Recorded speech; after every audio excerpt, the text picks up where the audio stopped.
Hey guys, Brad here. Before we start the show, I want to encourage you all to subscribe to the Millennial Mastermind podcast on Apple Podcasts or your favorite podcasting app. It's a great way to make sure that you never miss one of our most recent interviews. And while you're there, please leave a rating or review. It really helps others to find the show. Thanks. What during the day lights you up that you lose track of time? I talk about this. Most people, they're watching the clock. If you're watching the clock, you're in trouble. If you're bored during what you're doing, what do you lose track of time during your day? I talk about this in the book. It was great. The Saturday morning test.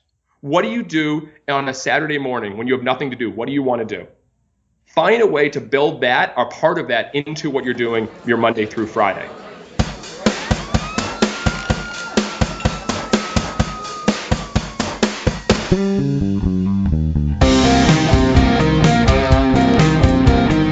In Napoleon Hill's timeless classic, Think and Grow Rich, he defines a mastermind group as the coordination of knowledge and effort between two or more people for the attainment of a definite purpose. In this podcast, that coordination is created between you, me, and our amazing guests. Our definite purpose is achieving extraordinary results in your business and your life. I'm your host, Brad Mulvey. Welcome to the Millennial Mastermind Podcast.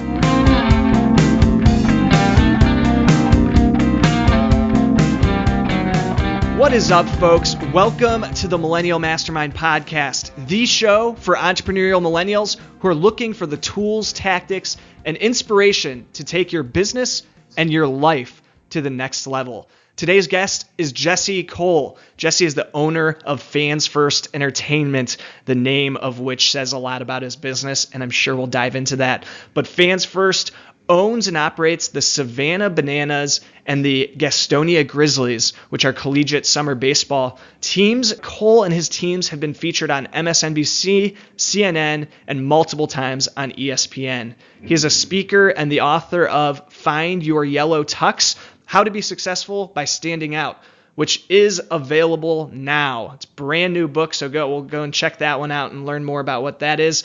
Cole's team, the Savannah Bananas, have sold out 32 straight games, broken league attendance records, and have a waiting list in the thousands for tickets for the 2018 seasons.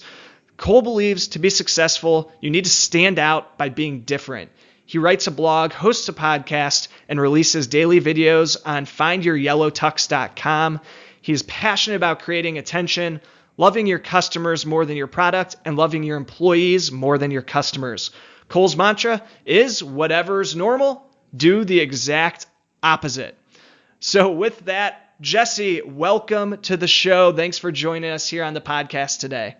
Brad, pumped to be on the show, and you nailed the intro. I don't know if we have anything more to talk about. Thank you for that. Episode is over. No, I think we have a lot to talk about based on that. One thing that I want to do to start it off is go a little bit into your background. And I read something that I have to know if it's true and what the story is behind it, that you went from living on an air mattress to owning a multi-million-dollar team in 1 year. Is that accurate? That is the truth. And that was just 2 years ago. So wow. In January of 2015, this was after we went into Savannah. And just to give a little bit more context, I started in Gastonia outside of Charlotte, North Carolina, started as a general manager of a team, grew, ended up buying that team. And we went to Savannah, Georgia, where there was minor league baseball, professional baseball there for 90 years. And we are at a level of college summer baseball, which is below professional baseball by far. And the former team, professional, didn't have any success. So they failed and they left and built a brand new stadium in Columbia, South Carolina. So we came in to be this new team and we got all excited. We introduced ourselves to the entire community and we said, we're here. It's going to be a circus what we're going to do. Our players are going to do choreographed dances. We're going to have grandma beauty pageants. I mean, we talked about all the craziness we're going to do and nobody cared. Literally, they're like, you're not professional baseball. It got so bad. We got there on October 5th of 2015. And the first month, we had 4 other millennials working with us, trying to take care of them. We only did 1,200 total in sales with 6 full-time employees. And nothing the next month, nothing. And in January of 2016, I got a phone call and from one of our employees that said, we just overdrafted our account. We're completely out of money. And my wife and I had our dream house in Charlotte, North Carolina at that point. We had our team in Gastonia, and we were like, what do we do? And we were at my best friend's wedding up in New Jersey, and she said, we have to sell our house. We have to empty out our savings account. We have to go all in to save Savannah. So that's what we did. We went in and we found this terrible looking duplex that was the nastiest house I've ever seen down in Savannah. I actually walked in and then walked right out and said, nope, no way, no, we're not doing it. So we bought that, and we literally got we literally got an airbed, and we were trying to live on like $30 a week, how to shop at Walmart, and I remember there was cockroaches in the house and ants, and we weren't sleeping at all, and it was unbelievably painful. And this was just 2 years ago. And we knew we had something successful, but we knew we had to create attention. And we had to name the team contest, and they were all the generic names, the seagulls and spirits and animals and all these things. And then we saw bananas, and we were like, we could go crazy with this. We could have a senior citizen dance team called the Banana Nanas. We could name our mascot Split. We could go bananas. We could do everything else. We're going to do it. And on February 25th, 2016, we announced the Savannah Bananas. And it went viral. It was #1 trending on Twitter, ESPN, on the front page of Yahoo. And all of a sudden, people started paying attention. And we got them into the funnel to realize that we're about a circus. We're about fans first, and we're going to put on a show. So after that point, we eventually, later that year, got off the airbed and got an actual bed. And we're more comfortably living now. But it was a wild road. That is crazy. And the one thing I want to call out is, it is that 1 year from going from the airbed to the success that you've had. But one thing that I know your book talks a little bit about is that there's no such thing as an overnight success. And you hear that at first and you're like, this guy's an overnight success. But can you talk a little bit just about the work that went in before all of that to ensure the success and to help you guys once you got to the point where, you could go all in and you're in a position that you have this team that you are in full control of? 100%. It was 10 years in the making. So I realized, and just like a lot of the millennials, people that are listening here, I was a general manager of a team at 23 years old, and I had to run a team in Gastonia, North Carolina. And I showed up that first day and found out that the team only had a couple hundred fans coming to the games, that literally there was $268 in the bank account, and the team had lost over $100,000 a year. So I did, which a lot of the people I'm sure listening to the show, I had to learn what we were going to do. So I literally started studying everything on marketing and entertainment. I read everything about P.T. Barnum and Walt Disney and all these creative people that created attention. And so we realized that's what we are in. And a lot of people say, what business are you in? But what business are you really in? And we realized we were in the entertainment business. So I spent the last 10 years trying to figure out all these things that could get people excited and really create unbelievable attention. And we've done it all. I mean, we've done some really crazy promotions. I mean, we've given away Porta-Johns at our games. We've given away colon cleansings. I mean, we've had the world's largest pillow fight. We've had games start at midnight. I mean, we've done crazy things, but it's all just trying what I say in the book. You got to take small bets, and then you learn from them, and then you can be able to really go all in. And we realize that's what we're doing. And so there was 10 years to build this, of trying all these things. And now, obviously every game is selling out, but it's because we keep thinking, what is actually not playing it safe? What is different? What is unique? I mean, our first base coach is a breakdancing first base coach. He'll do the moonwalk in the middle of the game and then give a sign to a hitter. So it's all, we have a 30-piece pep band that plays at our games while people are coming into the stadium. So we think of whatever's normal, do the exact opposite. And I share a lot of this when I'm speaking, and in my book, Find Your Yellow Tux. It's how do you stand out? What can you do that you can be the best at? And I share these things so not only our business, but also individuals can create your own path in doing what you're the best at and what makes you special. Yeah, and I really want to call out one thing you said there as what business are you in, but what business are you really in? And you realized you're in the entertainment business. I think that's so key to understand what is the underlying business that you're in, and how can you really understand that to make sure that you're doing the things that are attracting the right customers. 100%.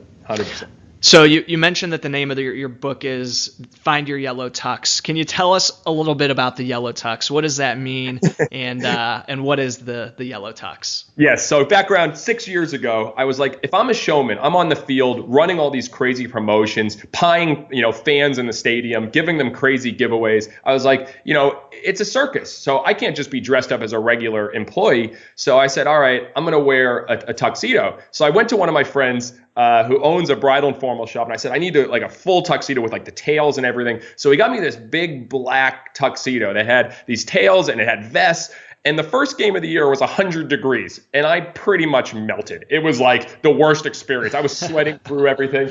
But people were like, oh, the tuxedo, it's kind of fun. So I was like, I got to find one that's not black in the middle of the summer. So I just searched online, and I found this website that actually exists, brightcoloredtuxedos.com. And I went on there, and I saw a yellow tuxedo. I was like, our Grizzlies team had some gold in it. And I was like, all right, I'll go yellow. So I got it, and I overnighted. The next day, I had this yellow tuxedo. And I wore it at the stadium, and everyone started taking pictures, selfies, and it became this thing. Even in the off season, it wasn't even like, hey, we want to talk to Jesse. Is the yellow tux guy there? We'd like him to MC our event. Is the yellow tux guy? We'd like him to speak here. And it became a thing. So now I own 6 of these yellow tuxedos. I even proposed to my wife in the yellow tuxedo at our stadium in front of a sold-out crowd. And thank goodness she said yes, because that would have been unbelievably embarrassing. And so it's become a thing. But what it means and why I tie it into the book, it's the one thing that makes me stand out, and it fits who I am. So I am, crazy, outgoing. I'm always trying to have fun. I bring a ton of energy. That fits the yellow theme. And so the book, Find Your Yellow Tux, it's find that one thing that makes you stand out. It's the best version of yourself. And I break up the book in 3 things: yellow tux yourself, yellow tux your business, and yellow tux your legacy. And if you can make all 3 of those stand out, you'll have more fulfillment, happiness, and excitement in your life than you can ever imagine. And fortunately, that's what I'm able to do every day, and just have fun and think of crazy ideas and things we can do. And that's what happened with our whole staff of millennials. I mean, we have 20 young people who are just having fun every day. And it's amazing what we built in a culture because we're embracing that. We're embracing people to own who they are and amplify it. And that's the basic premise of the book. Right. And one thing you just said was it's the one thing that makes you stand out, but it also ties into who you are. Because I know some people are going to be listening to this and they go, well, I'm not going to go out and buy an orange tuxedo. That's not me. So are there any other ideas that you can share of like ways people can stand out other than just wearing something outrageous? Yeah, 100%. So, a great example is go all in on your strengths. And I talk about this like unbelievably biased, but my wife, who also owns the teams with us, she has this trait with her. She's got this motherly, caring. That's a part of her life. Like she literally cares about more than I've ever seen. So what does she do every day? She writes thank you letters. She does things like for people. She sacrifices herself. So she's finding what she's the best at, which I would say is the most caring person in the world. So know what your strengths are and go all in. Now, for a business, I think it's a lot easier. If you're working in a business, look at those areas. What is the different mindset? And you got to look, people try to say, hey, I'm going to be all in on doing whatever, like being like a tuxedo, all in amplifying that. You need to really look at your business and say, I can jump in and be the best at this and make noise. Are people talking about what you're doing? If they're not talking about what you're doing, then you're just kind of in the background and you're not really standing up for something. People get excited when they're actually creating something on their own. So, you really need to look at, where in your business, what can you have the biggest impact? What during the day lights you up that you lose track of time? I talk about this. Most people, a lot of they're watching the clock. If you're watching the clock, you're in trouble. If you're bored during what you're doing, what do you lose track of time during your day? You had your guest, Neil Pasricha, the happiness equation. I talk about this in the book. It was great. The Saturday morning test. What do you do on a Saturday morning when you have nothing to do? What do you want to do? Find a way to build that or part of that into what you're doing your Monday through Friday. I think it's brilliant. Yeah, and I think that's a great way to kind of identify one of the buzzwords that we hear constantly today is passions. But I think so much that's such a better way of thinking about is what are you already doing, on your free time, on your weekends that you love doing and that you lose time doing. And that points to something that you could be passionate about, because so often I hear people say, Well, just do what you're passionate about. And what does that mean? What does it mean? So I love that you break it out like that. Yeah. How do you know what you're passionate about? And I go back to, I talk about this in the book too. You got to be able to have fun. Like, when was the last time you or someone else was literally at the office just bent over laughing? And you think about that. If you're going every day and you're not laughing, you're not hyena laughing, as I say it, there's something you're missing in your life. And I talk about ways that you can try to really, create that and look at what drives you. What, when you go home, do you want to tell your spouse, your friends that happened in that day? If you go home and all you're thinking about is the things that you want to do that night or that weekend, there's a challenge with your job. And the first step is self-awareness. You got to realize, hey, no, I should be having fun every day. So you're all about grabbing attention and doing things that stand out and that are different. And obviously that's resulted with success based on, attendance to your games and the impact that you've been able to make from having this team that at first nobody was interested in to next thing you know, it's being featured on ESPN. So how does that standing out or being different compared to marketing, and do those worlds overlap? How do you focus more on one than the other? I would love to get your thoughts. I believe attention beats marketing 1,000% of the time. And I talk about this in my speeches, and we saw it firsthand. We marketed like crazy those first 5 months in Savannah. We had emails going out, Facebook posts. We were in the newspaper. We were getting on the news. We were doing everything we could to market our product. But no one cared because we didn't have people's attention. If you don't have people's eyes and ears, it doesn't matter what type of marketing you're doing. What can you do that's going to create attention? What is so different? What is so unique that you're doing that's a story? I tell people, think like a reporter. So if you're in a business and you're trying to create either noise for yourself or create for the business, think like a reporter. What's your story? Does the reporter even want to cover it? So everything we do, we think about it from that perspective. And we look at, like, for instance, last year when Obama was no longer the president, the next day we offered him an internship with our team. We literally offered Obama an internship because we knew the press would start talking about that. We came out with Dolce & Gabbana underwear, banana underwear. Literally a banana on the crotch and on the small crotch. These are just things, these are actually items we're selling. The media started talking about it. So, we think of these ridiculous things, but a great lesson I learned from Amazon that they talk about before they have a product or a launch, they write a future press release about how big and what the impact of that product will have. Write what that press release is, not just like, basic, hey, we have this new launch come out. Write a big time press release on what the impact will be. So its attention wins all the time. Literally a great example too, I'll jump on this. Al Fadden released a book, this guy, Innovation on Demand, years ago. And everyone, how do you release books? You put it on Amazon, you might get it in a bookstore. He bought a retail space and he literally set it up like an entire bookstore for only one book, his own. He made a one-book bookstore, and he had the book in different sections like self-help and business and history, and he had it all over. It created so much attention. He was in People magazine. He created national attention, and he sold a lot of books. And that's where I've got the whole premise. Whatever's normal, do the exact opposite. And that's how you create attention. Most teams would have named it after an animal. We went with the first team named after a fruit. You think about that, and I believe attention is more necessary for any person or any business if they want to stand out. Yeah, and I think that the fact that you're having so much success with a collegiate summer baseball team just shows it could be anything. It doesn't have to. You don't have to go, buy the Cleveland Indians. I'll use my hometown favorites there. But it could be, you could start at the levels that are a little bit lower and create massive attention around it and let people come to that, help people discover that new thing. So yeah, the question is, why do you deserve attention? It's like you got to ask this before you say, I want attention. Why do you deserve attention? So when you were in those 10 years leading up to actually owning a team and being able to start bringing attention to it, did you have a master plan of, one day I want to own a team and I want to bring it to new levels and expand into new cities? Or how did that work? Is that something that just a vision that evolved over time? Yeah, I mean, I was a general manager, and I saw an opportunity. What's great, I think, one of the best questions people can ask, whether you're a boss, you're a leader, you're working, what do you think? And the owner of the team, whenever I said, hey, I want to do the world's largest pillow fight, or I want to have a game at midnight, he always turned to me and say, what do you think? So I learned at a general manager to really own the team and own all the ideas. And I learned how to think because he taught me to answer my own questions all the time. So as I learned in a few years, I was like, I could own this team. So I went and, went from zero debt to millions of dollars of debt in between buying a couple teams and houses. But I realized that was an opportunity for us to have a bigger impact. And Brad, I think this is a big lesson for the listeners.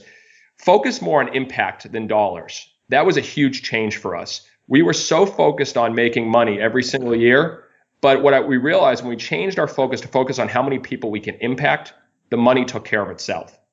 And money is a byproduct.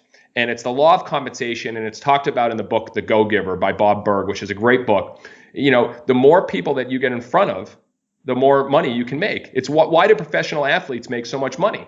They're in front of millions of people. And the same thing, unfortunate for a teacher. They may only be in front of 90 or 100 students. So we changed our whole business model to think, all right, the Savannah Banana, we had the Grizzlies. We were impacting 40,000, 50,000. Then we bought Savannah. We're impacting 100,000. Now we have videos that are all over our Facebook that got 1.5 million views this past year. Now we can impact that many people. So now we just keep thinking of how many people we can impact, and that's our ceiling, which obviously is a very high ceiling. Right. Yeah. I definitely recommend that book you mentioned, The Go-Giver. Both Bob Burg and his co-author, John David Mann, have been guests on this show. Mm-hmm. And it's so true that impact is the first step, and then money is the byproduct. And that's something that I've heard come up with multiple guests. And it's easy to lose sight of that. I say that because I lost sight of that myself over the past couple months, and as we record this episode, it's January 3rd, and that was a huge reflection point for me as we were coming into the New Year's of where am I falling short?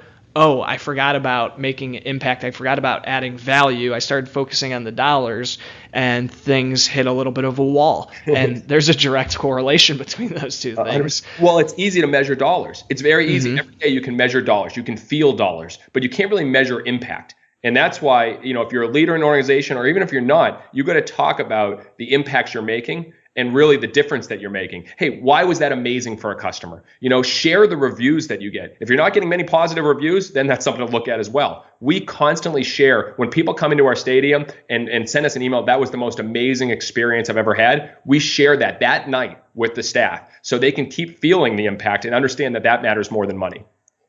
So you've mentioned a few times that you have a very young employee group, and that's one way you just shared of how you share that impact with them and talk about that every night. What else do you do to keep those employees engaged and passionate about what they're doing?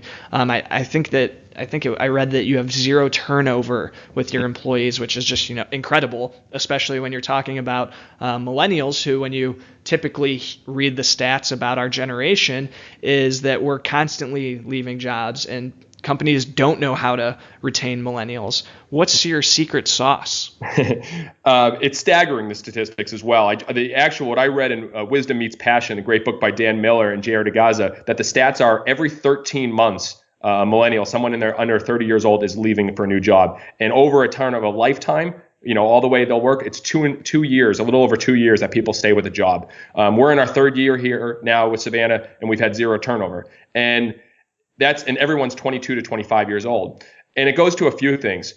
The name of our company is Fans First Entertainment. And the secret that we know, who are our biggest fans? They're not actually the people that come to our games. They're our own employees. So when we say fans first, what do? We put them first in everything. So to give you an example, there's no PTO or whatever. They take time off when they want to take time off. They can dress how they want. We give them complete ownership in their position. We even did something crazy that this last year, we let them all dictate their salaries to us. 22 to 25 years old, every one of them came up with their own salaries. And we treated it as a small bet. Did they ask for raises? You better believe it. 25 to 30% raises all around the board. And we said yes to every one of them. But here's a fun statistic. Since we've done that in 5 months, the business is up almost 200%. Wow. When you give people ownership and when you give people recognition and praise, they can achieve anything. And we've tried to create that culture. We put a huge emphasis in that. A great quick story I'll share with you. Cleveland, Ohio, an amazing person on our staff, Danny McCarty. He fought to get a job with us. This was when we were struggling. We had no money. We really didn't have a position. He kept emailing and persistent. And I advised that you want to get into something, you better be persistent. We finally said, yes, we'll find a position. He worked so hard his first year and reaching out to the community and selling tickets to local nonprofits and churches and little leagues. He raised almost $50,000 for the community just on fundraising. And after the season, we brought the whole staff together and he was a leader for us. And I said, Danny, hey, we want to present you with a gift. And he's from Cleveland, Ohio, and the Indians were in the World Series, and he had that one connection with his dad was the Cleveland Indians. The one big connection with his dad was Cleveland Indians. So we got him this airplane, and he looked at it. He's like, what is this? I go, this represents for how far you've come, for everything you mean for this team, and how far you're taking us. He goes, oh, that's nice, and everyone clapped. And I said, oh yeah, also tomorrow morning we're flying you to Game 1 of the World Series. You're going with your dad to watch the Indians play. Oh, that's awesome. And his dad never been to a World Series playoff game. I mean, they're the Indians, but he started getting emotional. And this is a big, strong guy. He's a leader on our staff. And what was amazing, there was no jealousy on the staff. The entire staff started cheering, hugging Danny. It was an amazing moment. And that's the culture that we'd be able to build of recognition, taking care of people. And it was a very expensive venture to get Game 1 World Series tickets and all that, but it was 100% worth it. So when you build that culture, why do people want to leave? And if they do, I'm going to encourage it. But right now, we're trying to give them every opportunity to grow, get better, and improve.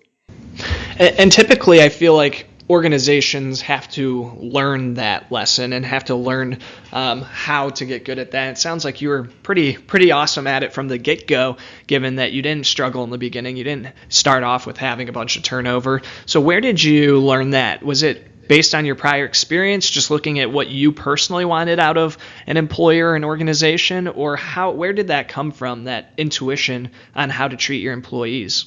I learned it from turnover. So my first few years in Gastonia, we had turnover. It was interesting to see everyone's own ambitions and goals. And, I was so focused on growing the business that I wasn't focused as much on our people and the employees. So I saw that. And then, when you read, and again, the quickest way to develop is just really focus on growing and reading and learning. And I've done that almost 100 books a year.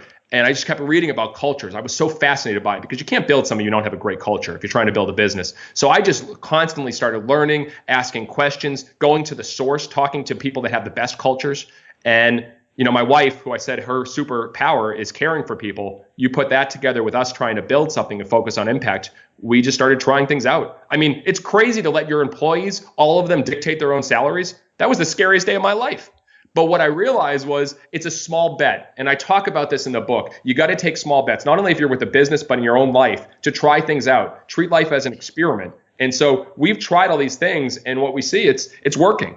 But you got to, if there's one tip, recognize, even if you're not a business owner, even if you're part of a business, start recognizing your peers. Just recognize them. Say, hey, I love that. That was great. Eliminate the jealousy and the competition to the top. Just constant build recognition. We've seen that's been the biggest driver because our people, they hang out all the time after work because they just enjoy each other. They appreciate each other, and they're doing that every day.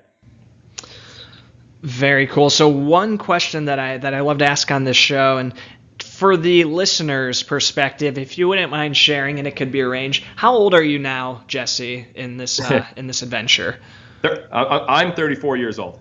Perfect. So if you could go back 9 years and give yourself one piece of advice from when you were to the 25-year-old Jesse Cole, what is one thing that you've learned over the past couple of years that you wish you could have shared with yourself at that stage in your life? Be patient in what you want for yourself, but be impatient in how much you give to others. Care to expand on that a little bit? That's great advice, but I'd love to hear what that means to you. So I was so eager coming up. I was so driven. I was so just self-focused on doing all this and just really coming to be an owner of a team and doing all that, which definitely helped me get there. But what I've realized the biggest impact that I'm seeing now is gratitude and giving back and trying to think of others instead of myself, which is a tough challenge for young people to do because they're so in their own world that, I write thank you letters constantly. I'm writing reviews for people. When you do that and you actually make someone feel great, that makes a difference and it builds a relationship and a connection more than anything. So I was too impatient in my own success in the beginning. And now I'm trying to be impatient in how much I focus on others and be patient in what I want for myself. So if I could give that advice, I'd say, literally think about in your given day, is everything you're doing for your own self to be successful, or actually you thinking about giving back to others? And Brad, you're doing that right now. As much as this podcast is a success for yourself, you are providing value every day for other people. So that makes it obviously fulfilling. And why do people love putting on podcasts and doing things? Because they're actually making an impact. And that's what you need to think about. What did you do today to give back to someone else? And it's really fascinating because it's almost the opposite of what we sometimes hear with what I call the airplane advice of when an airplane airbags come out, or the oxygen bags, put your own mask on first so that then you can help the person beside you. But what you're saying is almost counter to that. And so it makes so much sense, but I'm also trying to wrap my head around both sides of that same coin. But see, they can go in together. I mean, like what you're doing with the show and what other people, if you can actually learn and help people. What I've done in the last couple of years is I developed connections with some of the most well-known authors and entrepreneurs. But how did that start? By me sending a letter to them or a thank you and saying, hey, you dramatically had an impact on what we are doing with our teams and what you've had in my life.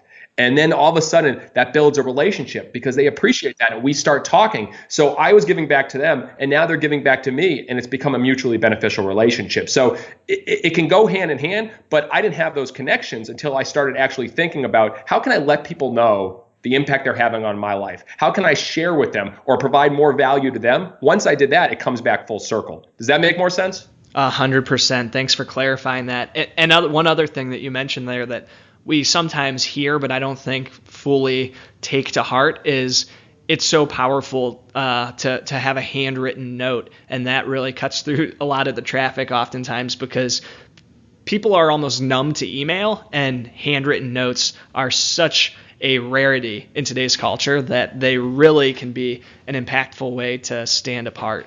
Mm-hmm. Yeah, and the thank you experiment changed my life. In 2016, I decided I was going to do a thank you letter every single day, a handwritten one, and I've done over 600 of them because I didn't stop. It changed my life because literally it makes you every day think about gratitude. Who can I thank today? And it gets tough to get 300, 600 people. It gets tough. And you got to invest in it. You got to buy the thank you cards. You got to buy all that. But once I did that, boy, everything else opened up. So I would advise today to your listeners, you don't need to do one every day, but write one thank you letter this week to someone that really matters to you. And it'll make a huge impact. And then if you want to go another route, you say emails are different. One tip that I've learned that's great.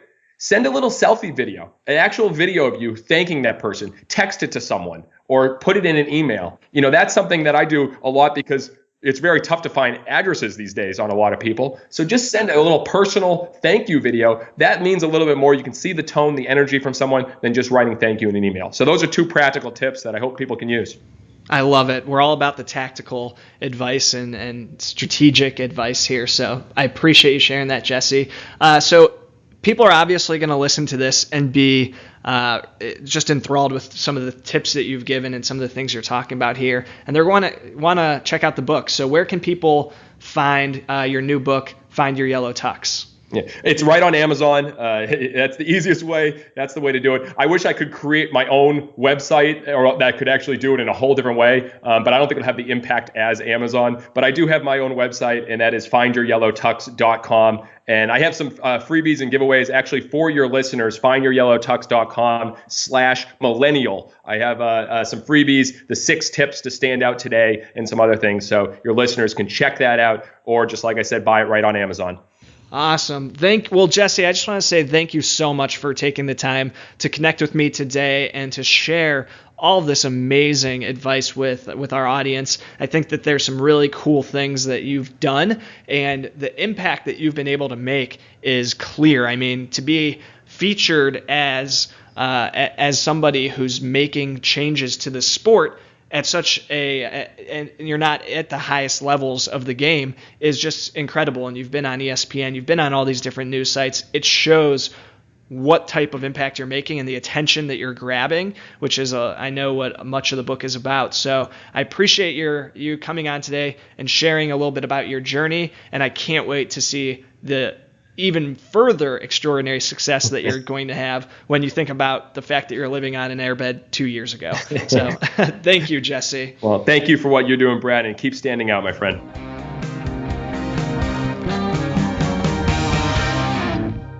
Hey guys, thank you again for stopping by today to spend a little bit of time with me and the rest of the Millennial Mafia.